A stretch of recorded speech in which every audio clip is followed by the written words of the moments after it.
Pessoal, vamos falar sobre as novidades, o que aconteceu de novo na frente de batalha lá na Ucrânia. Parece que um grupo de brasileiros conseguiu tomar um BMP russo. Vamos entender o que aconteceu lá. Essas notícias foram sugeridas por General Lennox, Overdose de Átila e mais um monte de gente. Obrigado aí ao pessoal que sugeriu as notícias. Obrigado a você que está assistindo o nosso vídeo. Se você gosta do nosso conteúdo, por favor, deixe o seu like e se inscreva aqui no canal, né? Pois bem, como a gente faz sempre em todo vídeo, vamos começar fazendo um overview de como é que estão as frentes de batalha aqui no último dia. A situação em Severodonetsk, ela está se complicando, tá? Os russos estão conseguindo avançar. A gente já falou sobre o problema dos ucranianos, que é falta de munição e falta de apoio de artilharia. Os russos têm muito mais apoio de artilharia, muito mais munição. Com isso, estão conseguindo avançar em Severodonetsk, né? Severodonetsk, como a gente já explicou, já esteve quase toda nas mãos dos russos. Os ucranianos retomaram uma boa parte dela e parece que agora os russos estão tomando novamente. Em alguns mapas já mostra Metokini também na mão dos russos, Voronov também. Parece que os russos já tomaram inclusive o aeroporto aqui de Severodonetsk. Não dá para ter certeza, como eu falei, lá no momento está havendo muita briga, então tem muita informação conflitante. Alguns falam que os ucranianos ainda estão em poder da maior parte da cidade, outros que são os russos. A última informação que a gente tem, na verdade, é que faz mais sentido, é que realmente os ucranianos estão mais centrados apenas na área industrial aqui de Severodonetsk, né? Bom, a gente já explicou essa situação de Severodonetsk, é uma cidade que é importante, mas não é extremamente importante, não é extremamente estratégica. A maior vantagem dos russos, a maior vantagem para os russos tomarem ela é justamente na questão de propaganda, poder dizer que tomaram a segunda maior cidade de Luhansk, né? Uma cidade, se tomarem Severodonetsk e Lysychansk, eles podem dizer com segurança que tomaram todo o Oblast de Luhansk, porque o Oblast de Luhansk vai até essa linha pontilhada aqui, que é a divisa, mas o resto das outras cidades são todas cidades pequenas, então são essas duas grandes cidades só que sobraram na mão dos ucranianos. Todo o resto do Oblast, que é toda essa área aqui, já está na mão dos russos, né? Então, a grande vantagem é essa, em termos de propaganda, em termos de poder dizer que teve um ganho. Agora, em termos estratégicos, de fato, isso não muda nada na forma geral da batalha, né? Como a gente explicou, os ucranianos estão querendo manter Severodonetsk, estão lutando para manter Severodonetsk, pela questão de que seria um lugar difícil de recuperar depois, posteriormente, né? A mesma coisa de Mariupol. Infelizmente, Mariupol acabou caindo para os russos, mas é a mesma situação. É uma cidade grande. Uma vez que ela estiver na mão dos inimigos, para você retomar aquela cidade, é muito mais complicado depois, né? De qualquer forma, se os ucranianos tiverem que sair aqui de Severodonetsk, naturalmente eles vão migrar aqui para Lysychansk. Lysychansk tem algumas vantagens, é um lugar mais elevado, então é uma coisa que não seria uma tragédia a Ucrânia ter que recuar para Lysychansk, né? Agora, já sabendo disso, os russos destruíram duas pontes em Severodonetsk e estão agora bombardeando a terceira. Ou seja, você tem aqui uma, duas e tem uma terceira ponte em algum lugar por aqui que não está aparecendo aqui no mapa. Não, está aqui, ó, a terceira aqui, ó. Uma, duas, três. Essa daqui já foi bombardeada antes, já foi destruída antes. Então você tem aqui, aqui e aqui. São as pontes que você tem para atravessar. Então, se os ucranianos forem fazer uma retirada para Lysychansk, o caminho natural é usar uma dessas pontes, só que duas delas já foram destruídas. Qual que é o problema neste caso? Existe uma quantidade significativa de tropas ucranianas nessa região. Para fazer uma retirada nessa situação, é muito importante ter uma ponte. Você pode pensar assim, não, um soldado sozinho, ele atravessa o rio nadando, se for o caso, coisa e tal. Esse rio aqui não é pequeno não, tá, gente? É um rio grande isso daqui. Mas, sei lá, dá um jeito de passar de barco, coisa e tal. Não funciona assim, porque realmente a quantidade de pessoas que tem aqui para passar por outra forma que não seja uma ponte seria realmente complicada. É lógico, os ucranianos eles dominam Lysychansk, então eles sempre podem tentar fazer uma ponte temporária, né, para evacuar as tropas. Então, enfim, é uma situação que está chegando num ponto meio crítico, né? Provavelmente a situação aqui em Severodonetsk vai se resolver nos próximos dias. hoje, amanhã, não estamos falando mais do que 5 dias. A gente imagina que ou os ucranianos vão ter que recuar para Lysychansk, ou eles vão ganhar algum poder de força para continuar combatendo.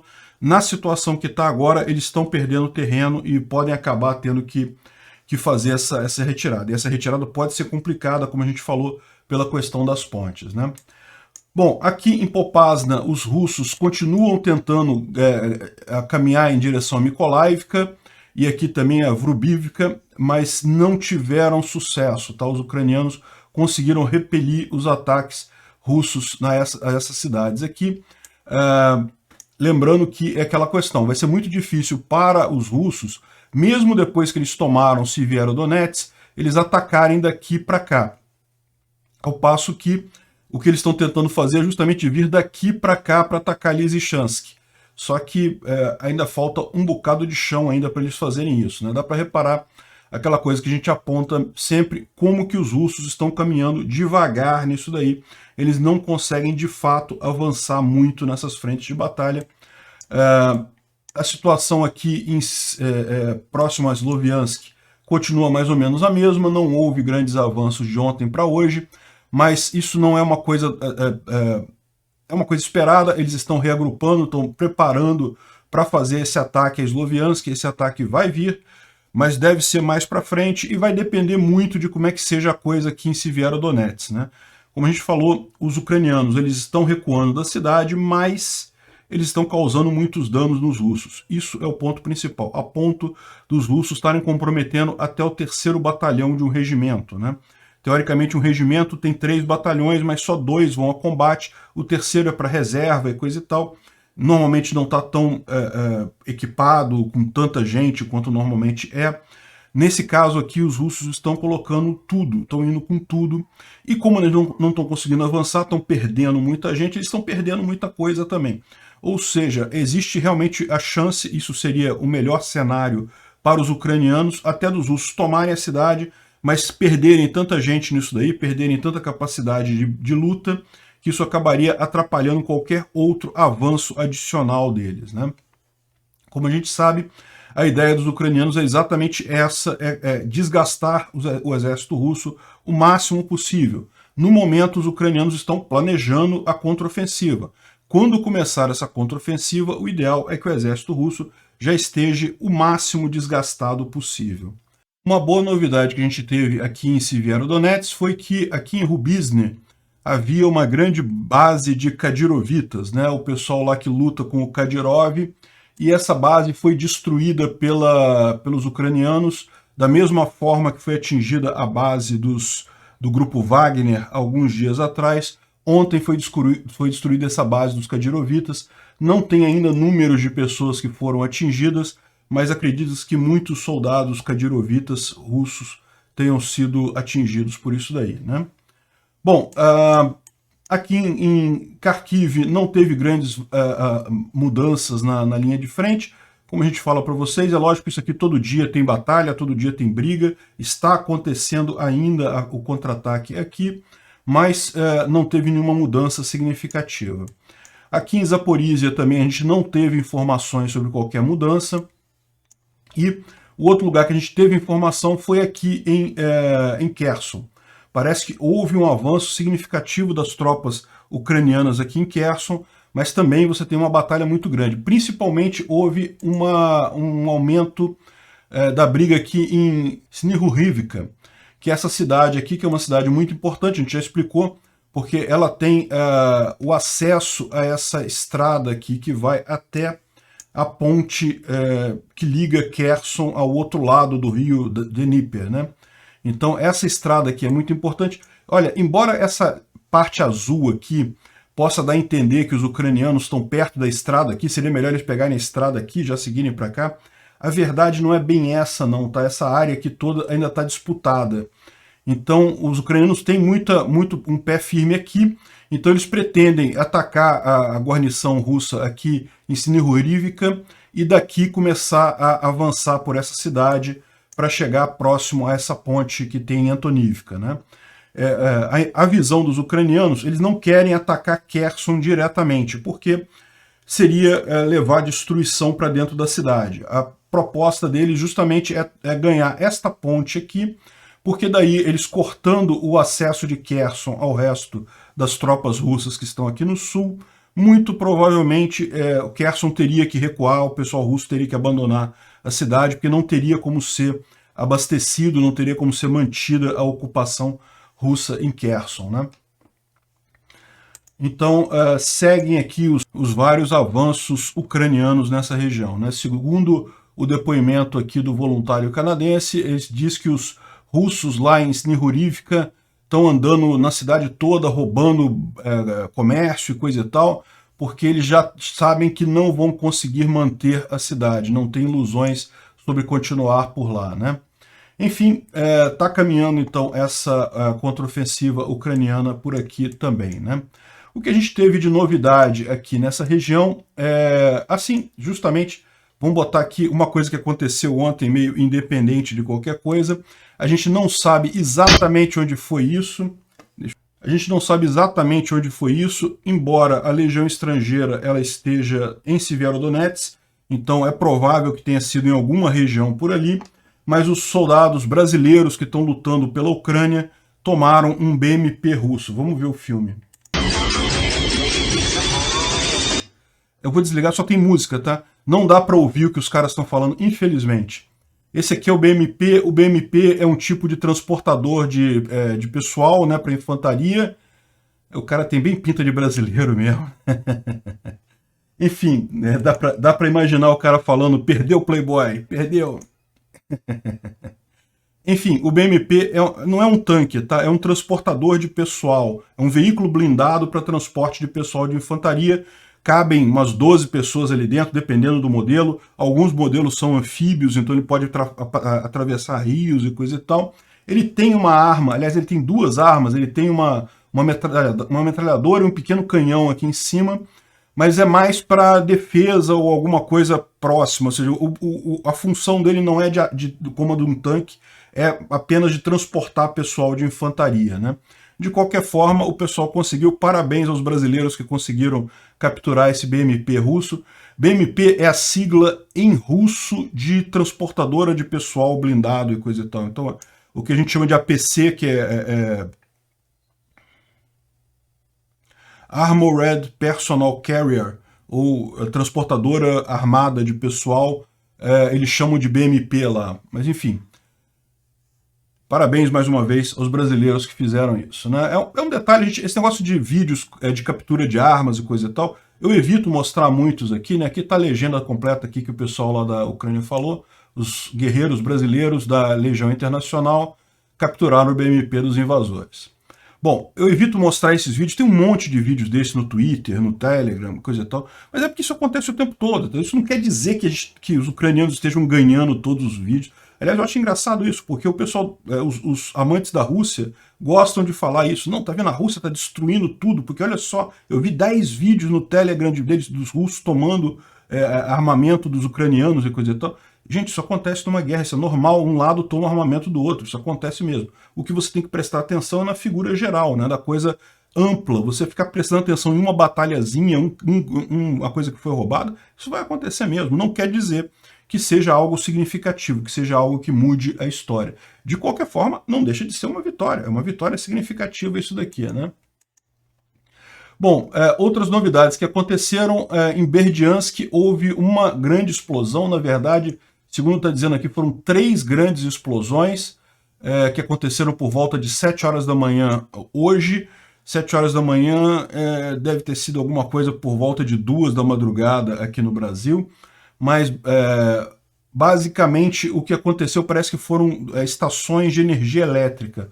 A cidade está sem energia elétrica devido a essas explosões lá. Não dá para saber se isso aqui foi um ataque ucraniano ou se foi só um acidente lá em Berdiansk. Berdiansk é essa cidade aqui, ó, tá até a marca aqui do foguinho por aqui.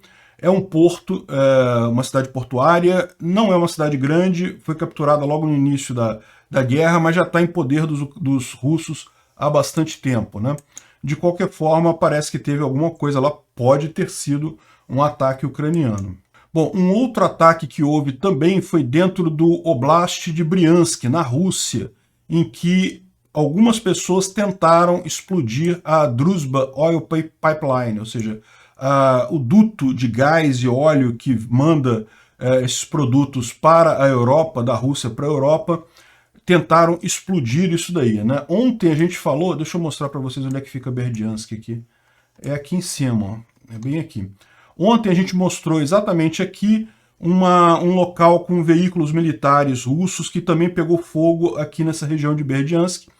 E isso certamente foi um ataque ucraniano, ou pode ter sido um acidente, ou pode ter sido um grupo de sabotagem. O fato é, tudo leva a crer então que era um grupo de sabotagem, porque esse mesmo grupo de sabotagem tentou explodir o gasoduto que passa daqui para a Europa.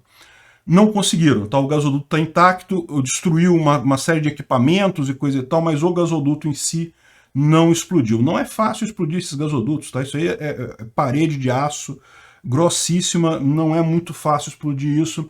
Enfim, certamente tentaram alguma coisa aqui. Tudo indica que sim, existem grupos de sabotadores aqui favoráveis à Ucrânia, não necessariamente ucranianos, agindo nessa região aqui, né? Bom, o Zelensky falou ontem, pediu mais armas do Ocidente, falou sobre o problema da falta de munição. Qual que é o problema da falta de munição ucraniana? As principais indústrias de munição ucranianas foram destruídas pelos russos, então os ucranianos ainda têm uma boa quantidade de munição, mas ela está chegando ao fim. E principalmente agora, como tem muitas armas do Ocidente lá na Ucrânia, isso está acontecendo falta de munição para essas armas, eles estão precisando disso, porque a guerra se tornou uma guerra que usa muita artilharia, né? É muito curioso de ver como a Ucrânia está fazendo a transição para armamento do Ocidente no meio de uma guerra. A verdade é que é isso que está acontecendo, né? Esse processo de um exército mudar o padrão de armas, isso aconteceu com vários países ali no leste europeu, a Polônia, os países bálticos, todos eles, em determinado momento, como saíram da União Soviética, tinham um armamento típico soviético, um padrão soviético, calibres soviéticos e tudo mais. E você mudar o armamento de um exército é uma coisa complexa pra caramba, porque não é só o canhão, não é só o obus, não é só a munição, você tem toda a parte de reparo, toda a parte de peças, conhecimento dos mecânicos que vão reparar essas armas, saber condições de estocagem, esse tipo de coisa. Tem toda uma série de procedimentos que você precisa fazer para trocar o padrão de armamento de um país, né? E a Ucrânia está tendo que fazer isso on the fly, né? Ou seja, fazendo isso ao longo de uma guerra. Enfim, certamente é uma coisa que o Ocidente pode enviar com muita facilidade. Os Estados Unidos, com o Lend-Lease, tem uma facilidade muito grande de mandar essas armas, e eu não tenho dúvida alguma de que essa mensagem do Zelensky vai chegar nos ouvidos certos. Eu não tenho tanta certeza quanto a Alemanha, mas o resto do pessoal vai ajudar sim. Eu tenho certeza que eles vão receber essas armas que eles precisam para conter os russos, né? E como eu já falei aqui, eu não duvido que muito do que o Zelensky pede por mais armas e munição, na verdade, é já no planejamento da contraofensiva, ou seja, ele quer, de fato, proteger Severodonetsk e coisa e tal, mas isso nem é o foco principal. A preocupação do Zelensky a essa altura já é retomar essas áreas mais adiante. Bom, aqui um outro vídeo interessante de um vice-presidente da Gazprombank, o Igor Volobuev. Ele era vice-presidente da Gazprombank, ele saiu da Rússia, fugiu da Rússia, foi para a Ucrânia e se alistou nas forças Freedom of Russia, que é uma legião lá na Ucrânia de russos lutando a favor da Ucrânia. A bandeirinha deles aqui é a bandeira da Rússia sem a parte vermelha, com a parte branca substituindo a vermelha, né? É interessante isso daqui. Parece que ele nasceu na Ucrânia, mas tinha nacionalidade russa, morava em Moscou já há muitos anos, só que, de fato, acho um absurdo, como qualquer pessoa normal acha um absurdo o que Putin fez nessa guerra, né? Bom, e a gente falou de Kherson, falamos que a contraofensiva ucraniana está indo para Kherson, e olha só que coisa constrangedora, né? Os militares russos lá em Kherson fizeram uma comemoração do Dia da Rússia. Ontem foi o Dia da Rússia, nem sabia que tinha isso. Montaram um palco, botaram um monte de balãozinho e coisa e tal, e ninguém foi. Não tem ninguém lá. Olha só, Kherson é uma cidade relativamente grande, são 120 mil habitantes. Então, ó, tinha meia dúzia de gente aqui debaixo da árvore, mas ninguém foi lá no palco, ninguém fez nada. Isso realmente mostra o quanto a própria população de Kherson sabe que essa ocupação russa não vai durar muito tempo, né?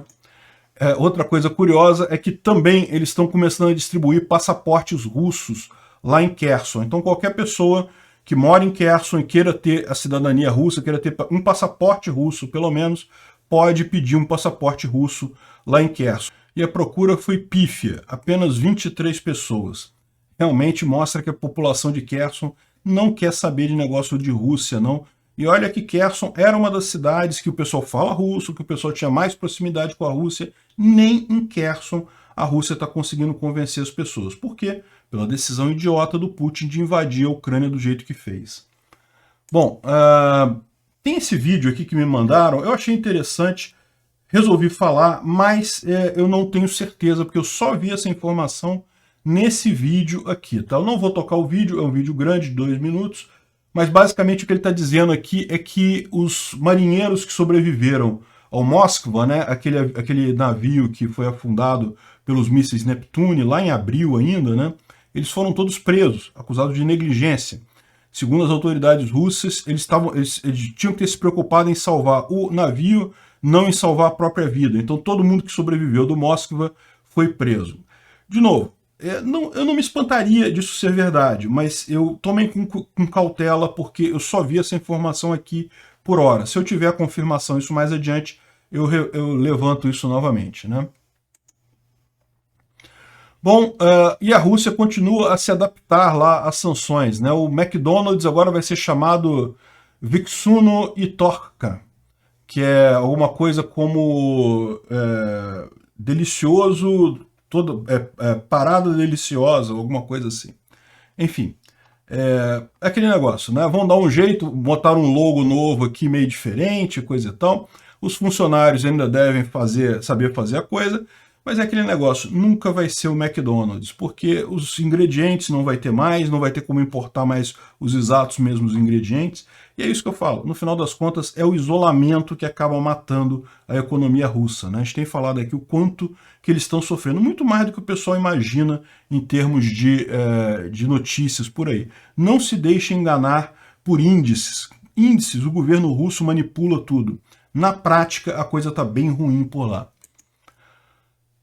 Bom, eu não vou... O vídeo ficou grande, eu vou pular essa parte dos grãos aqui, do roubo dos grãos da Ucrânia, mas a gente fala isso num próximo vídeo.